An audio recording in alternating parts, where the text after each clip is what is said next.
Shalom wanitanya Allah yang luar biasa. Hari ini kita kembali bertemu untuk beribadah wanita secara online. Ini sudah dimulai 2 kali, 2 minggu yang lalu dan hari ini. Kita berdoa supaya pandemi ini segera berakhir sehingga kita bisa bersama-sama beribadah secara langsung ya. Wanitanya Allah yang luar biasa. Hari ini saya akan menyampaikan sharing firman Tuhan mengenai pencobaan di padang gurun.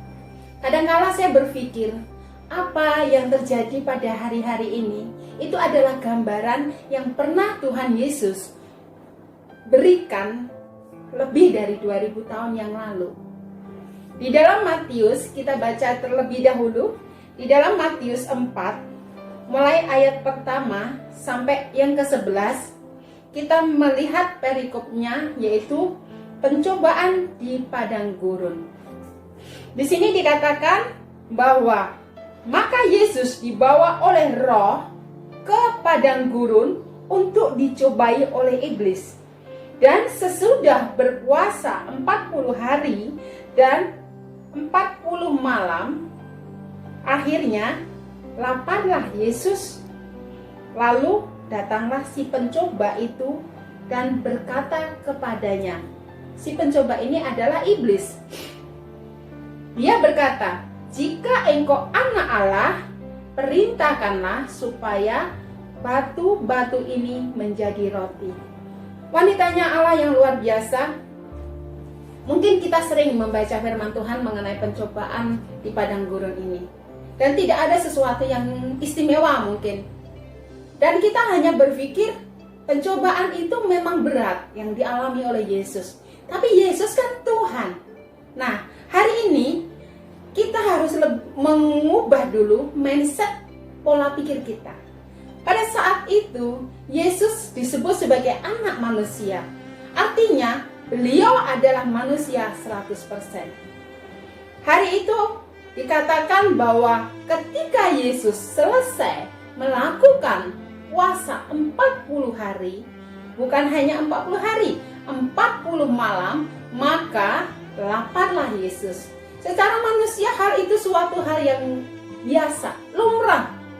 Kita nggak makan seharian saja lapar, apalagi ini 40 hari, 40 malam.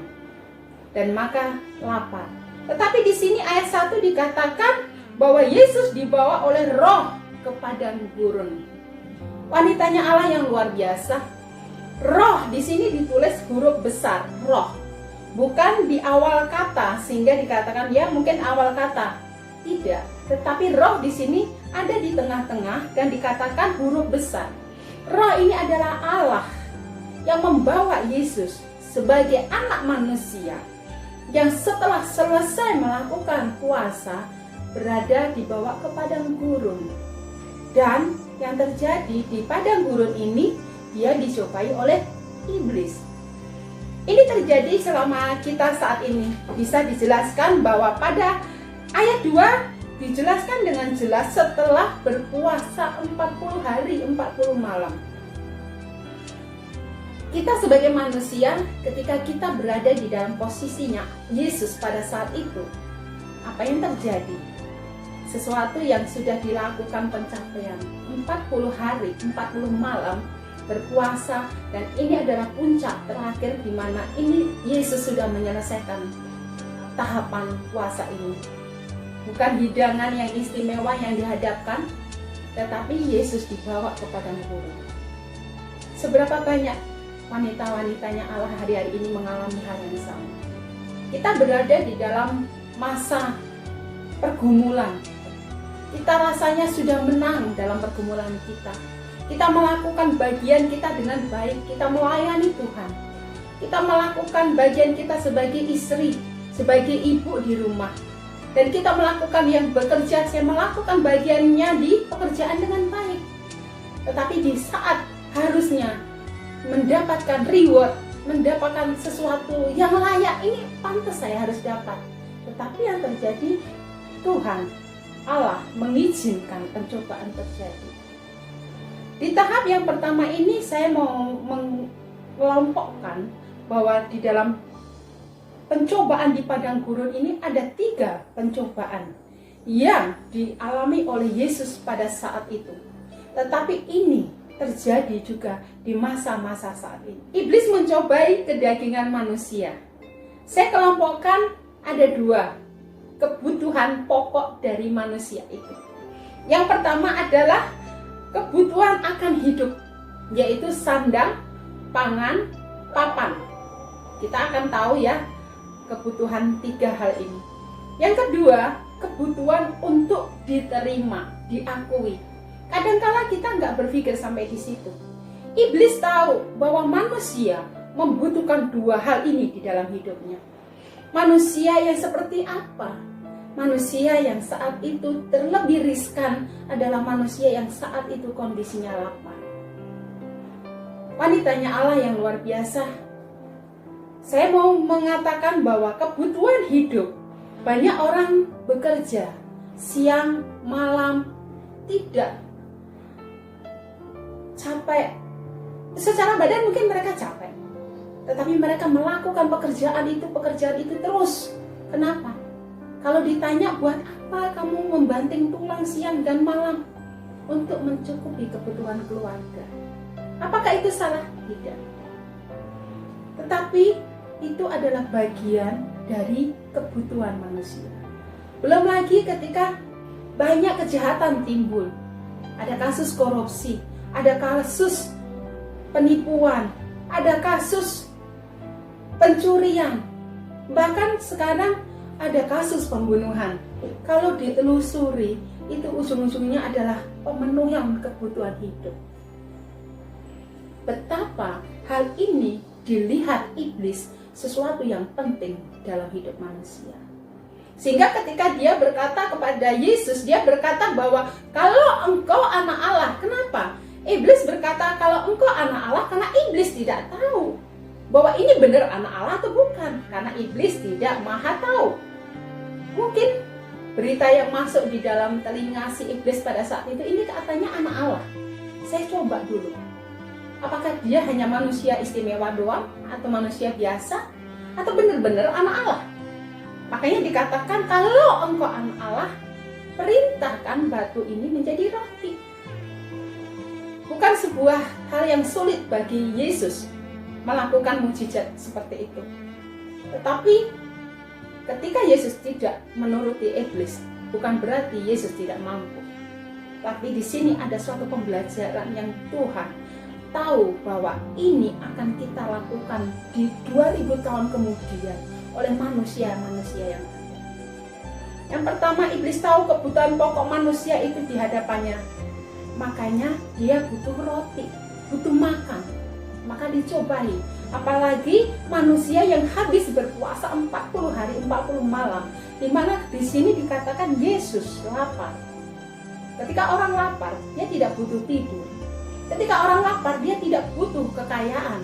Yang dibutuhkan pada saat itu adalah makan. Ketika saudara, ada orang lapar datang kepada wanita-wanitanya Allah, kemudian dia tawari, ya udah, kamu lapar kan, saya kasih baju. Dia nggak bisa, dia butuh makan. Dan iblis tahu, itu kasih makan. Jadi yang pertama adalah kebutuhan akan hidup. Yesus ditantang, dicoba. Ubahlah batu menjadi roti. Yang kedua, di sini adalah kebutuhan untuk diakui. Iblis tahu sekali bahwa manusia butuh untuk diakui. Kebutuhan untuk diakui itu terjadi. Banyak orang di dalam dunia ini melakukan kejahatan hanya karena minta diakui. Kalau ditanya, kita lihat berita, kita baca di internet, kenapa terjadi pembunuhan, kenapa terjadi pemukulan, mengapa terjadi penganiayaan, selalu jawabnya karena dia menghina saya. Bahkan sepasang kekasih pun bisa saling melukai hanya gara-gara apa? Dihina. Yang perlu kita lakukan hari-hari ini, menyadari Yesus memberikan gambaran, Allah Bapa memerintahkan Yesus untuk dicobai di padang gurun ini adalah untuk jawaban 2000 tahun kemudian akan terjadi namanya krisis keakuan. Yang pertama, saya katakan iblis mencobai kedagingan manusia. Ia katakan bahwa di sini iblis mengerti bahwa ada dua dasar. Ini pencobaan yang dasar sekali. Jadi kalau hari-hari ini kita melihat bahwa kita dicobai masalah ekonomi kita dicobai oleh, kita masih marah dihina orang, kita masih tersinggung dengan perkataan-perkataan orang. Saya katakan ini masih dalam pencobaan yang pertama. Kenapa? Karena ini adalah pencobaan dasar, yaitu kedagingan manusia. Di sini, lalu apa yang harus kita lakukan untuk tahap yang ini? Yesus berkata kepadanya, Yesus mengajarkan bagi kita untuk belajar bahwa ada tertulis manusia hidup bukan hanya dari roti saja, tetapi setiap firman yang keluar dari mulut Allah. Artinya, ketika kita supaya lolos di dalam pencobaan yang pertama, kita harus tahu bahwa kita menyadari hidup kita bukan hanya dari roti. Jadi bukan dikatakan tidak dari roti, melainkan berbeda. Tetapi bukan hanya, artinya roti memang menjadi kebutuhan. Roti ini artinya makanan, kebutuhan pokok kita. Itu menjadi kebutuhan. Tetapi bukan hanya sekedar itu, tetapi setiap firman yang keluar daripada Allah. Saya gambarkan seperti ini. Roti itu mengisi perut yang kosong. Artinya bahasa Inggrisnya fill, mengisi. Tetapi firman ini fulfill, artinya memenuhi. Mengisi belum tentu penuh. Tetapi kalau fulfill itu penuh, memuaskan. Firman Tuhan itu adalah bagian kebutuhan pokok manusia yang harus kita penuhi. Jadi selain makan, kita juga harus butuh. Loh, orang kalau nggak makan bisa mati. Terbukti di dalam Alkitab tertulis ada orang 40 hari 40 makan. Terbukti di dalam Alkitab tertulis ada orang 40 hari 40 malam tidak makan, tidak mati. Sekali lagi, Yesus pada saat itu adalah manusia, bukan Allah. Jadi jangan berpikir ya itu Tuhan Yesus, bukan. Pada saat itu dia adalah anak manusia, sebenarnya 100%. Artinya kita sama. Kalau kita tidak makan makanan rohani dalam hidup kita, yang terjadi kita akan mati. Omong kosong. Saya udah berapa tahun nggak ke gereja, saya nggak mati. Berapa lama itu Alkitab berdebu di rumah nggak pernah saya baca, saya nggak mati. Saudaraku, wanita Allah yang luar biasa, secara tubuh mungkin kita nggak mati, atau orang itu tidak mati, tetapi rohaninya pasti mati. Ketika orang yang rohaninya mati tetapi hidup, seperti apa? Seperti zombie. Dia lebih mengerikan dibanding manusia yang hidup. Benar, zombie ini banyak kita temui. Makanya banyak orang pada posisi puncak seperti artis-artis di luar negeri. Dia memiliki kecantikan, kegantengan, kekayaan, segalanya, ketenaran, tapi masih bunuh diri. Karena ada satu kosong yang tidak terpenuhi. Ada firman yang memfilter hidupnya. Yang kedua, di sini dikatakan ketika Yesus berkata gitu, iblis lari. Apakah iblis lari? Tidak. Saat ini di ayat 3 dikatakan, kemudian iblis membawanya ke kota suci dan menempatkan di bumbungan bait Allah. Kalau yang pertama tadi, ayat pertama itu roh Allah yang mengizinkan. Kedua, iblis tertantang. Pencobaan pertama lolos nih, tapi belum tentu dia anak Allah. Saya akan bawa dia. Iblis yang akan membawanya, dia membawa Yesus ke bumbungan bait Allah. Jika engkau anak Allah, jatuhkanlah dirimu ke bawah, sebab ada tertulis mengenai engkau, ia akan memerintahkan malaikat-malaikatnya dan mereka akan menolong engkau di atas tangannya, supaya kakimu jangan terantuk kepada batu. Pertanyaan iblis saat ini, dia masih ragu. Kalau engkau anak Allah, masih ragu. Tetapi dia juga ingat firman. Ada tertulis mengenai engkau. Artinya iblis juga tahu bahwa akan datang Mesias, anak Allah yang hidup. Makanya dia mencobai, jikalau engkau anak Allah. Kalau yang ayat pertama, dia seakan-akan benar-benar tidak tahu, hanya coba-coba.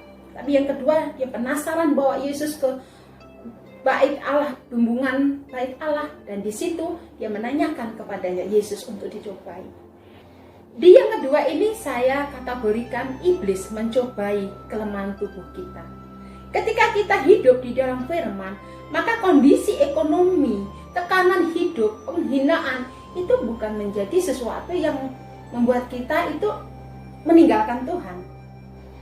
Jadi iblis tahu, oh ini bukan manusia biasa. Pencobaan ini saya catat tadi ya. Di ayat 5 dikatakan iblis membawa Yesus. Mungkin kita sudah hidup benar secara rohani. Kita ini sudah hidup benar secara rohani. Kita tahan terhadap pencobaan dasar tadi. Namun muncul cobaan yang membawa kita bisa menjadi tawar. Dan pencobaan ini terjadi bukan hanya bisa menimpa jemaat biasa saja, tetapi pelayan Tuhan, hamba Tuhan pun akan bisa mengalami hal ini. Dikatakan, saya tulis di sini, keterpurukan ketika Yesus diminta menjatuhkan diri. Di sini Tuhan Yesus diminta untuk menjatuhkan diri ke bawah. Ini menggambarkan tentang keterpurukan. Kadangkala kita berada di dalam Tuhan, kita hidup benar, kita tahan terhadap uji, dan kita menang terhadap pencobaan itu. Tetapi tiba-tiba kita ada yang anak-anak Tuhan yang bisnisnya mulai turun. Mereka bangkrut. Mungkin ada juga yang rumah tangganya yang mulai diusik oleh iblis. Terjadi masalah antara suami dan istri. Atau mungkin dengan anak-anak. Kemudian ada yang diusik oleh apa? Tubuhnya. Ada sakit. Ini adalah gambaran dari keterpurukan, kelemahan tubuh kita. Lalu pelajaran apa yang Yesus mau taruh dalam kejadian ini? Yesus berkata, di ayat 7, Yesus berkata kepadanya, ada pula tertulis, janganlah engkau mencobai Tuhan Allahmu. Wanitanya Allah yang luar biasa. Di sini Yesus berkata kembali kepada firman akan pencobaan yang iblis lakukan itu, bahwa ada tertulis jangan engkau mencobai Tuhan Allahmu. Artinya ketika mengalami pencobaan karena kelemahan tubuh kita yang sedang diusik oleh iblis, yang harus kita lakukan, Tuhan mengajarkan kita kembali kepada firman. Kembali kepada firman. Tetap berpegang pada kebenaran firman. Kita percaya akan kebenaran firman Tuhan ini. Kita percaya bahwa firman ini adalah ya dan amin. Maka kita perkatakan untuk kita menang. Firman Tuhan di sini sangat lengkap. Apa yang hari-hari ini saudara wanitanya Allah sedang hadapi? Masalah keluarga. Mungkin pada level ini kelemahan tubuh kita apa? Cari firman. Kalau saudara sedang saat ini bermasalah secara rumah tangga, berdoa bahwa Allah yang membentuk rumah tangga kita, Dia sendiri yang akan menolong, bersatukannya. Yang harus kita lakukan adalah kita berdoa, bersatu kepada Tuhan, dan terus membaca firman Tuhan. Mungkin kita hari-hari ini sedang mengalami kelemahan tubuh yang lain. Kita percaya akan kebenaran firman. Yesus mengajarkan, ketika iblis mencobai kelemahan tubuh kita, kita harus kembali kepada. Yang ketiga, iblis mencobai iman kita. Kita baca di dalam ayat yang ke-9. Yang ketiga, iblis mencobai iman kita. Kita baca di dalam ayat yang ke-9. Iblis membawanya pula ke atas gunung yang sangat tinggi dan memperlihatkan kepadanya semua kerajaan dunia dengan kemegahannya. Dan berkata kepadanya, "Nya Yesus, semua ini akan kuberikan kepadamu jika engkau sujud menyembah aku." Wanitanya Allah yang luar biasa, Tahap ini adalah tahap pencobaan yang paling mengerikan bagi hidup manusia. Buruknya banyak orang saat ini di posisi seperti ini dan fine-fine saja dan baik-baik saja. Kondisi serba ada, nyaman, membuat mereka meninggalkan Tuhan. Oh enggak, saya tidak pernah menyangkal Tuhan. Saya terus ke gereja, saya terus memberi sumbangan. Atau mungkin bahkan saya tidak ke gereja tapi saya memberi sumbangan. Atau tetap uang saya ke gereja. Karena saya sibuk. Saya sibuk juga uangnya untuk pelayanan. Mungkin ada yang menjawab seperti itu. Tapi yang terjadi, sebenarnya mereka sedang dalam pencobaan. Mereka tidak sadar bahwa kondisi itu membahaya. Hati-hati. Bukan berarti berapa lama kita melayani Tuhan. Bukan seberapa lama kita hidup dalam menjadi anak-anaknya Tuhan. Tetapi seberapa lama kita terus melekat di dalam Tuhan. Wanitanya Allah yang luar biasa. Apa yang harus dilakukan ketika kita berada di pencobaan yang paling bahaya ini? Tuhan Yesus berkata kepada iblis. Maka berkatalah Yesus kepadanya, "Enyalah iblis, sebab ada tertulis, engkau harus menyembah Tuhan Allahmu, dan hanya kepada Dia sajalah engkau berbakti." Lalu iblis meninggalkan Allah dan lihatlah malaikat-malaikat datang melayani Tuhan. Iman kita dicobai. Apa yang dilakukan pada pencobaan yang terakhir ini? Yang harus kita lakukan adalah kita harus tangking si iblis. Kita harus lawan iblis supaya dia enyah dari hadapan kita. Kita nggak bisa kompromi. Coba saya lihat-lihat dulu deh, tawarannya menarik atau bukan. Oh, kadang orang berkata seperti itu. Kita nggak boleh kompromi terhadap dosa yang seperti ini. Karena banyak orang yang gagal. Banyak orang yang terjatuh di dalam kekayaan ini. Tidak sedikit orang yang terlena dengan tawaran iblis. Bukan hanya kekayaan. Ketika orang sudah pada posisi kekayaan yang melimpah, dia mulai hal lain lagi yang dilakukan. Yang harus kita lakukan adalah kita lawan iblis. Kita tangking dalam nama Yesus, enyahlah iblis.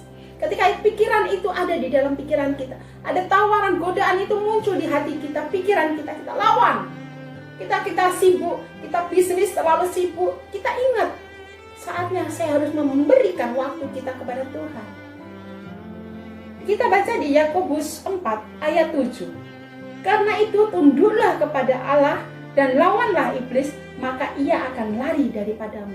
Di dalam firman Tuhan jelas dikatakan kita harus tunduk kepada Allah dulu. Tunduk kepada Allah, lawanlah iblis, maka dia akan lari daripadamu.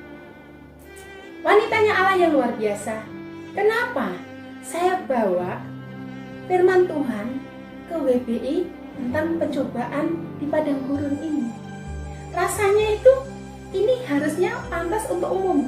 Boleh, umum pun boleh melihat.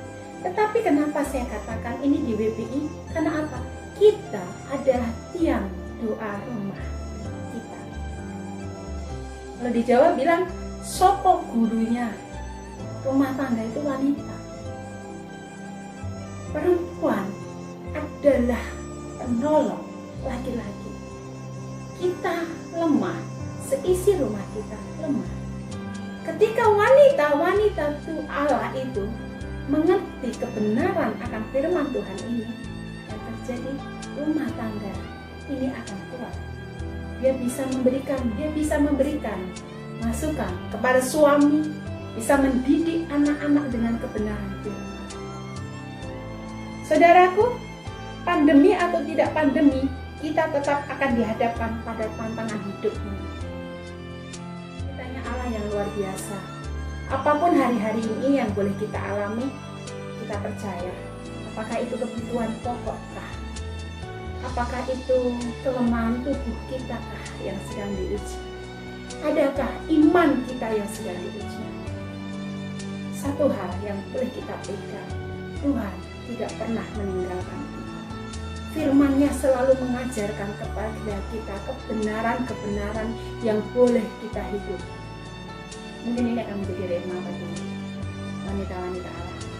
Kita tetap percaya, berkata sesuai dengan kebenaran firman Tuhan. Tetap kuat, tetap percaya bahwa Yesus tidak pernah meninggalkan kita. Tuhan Yesus memberkati. Haleluya.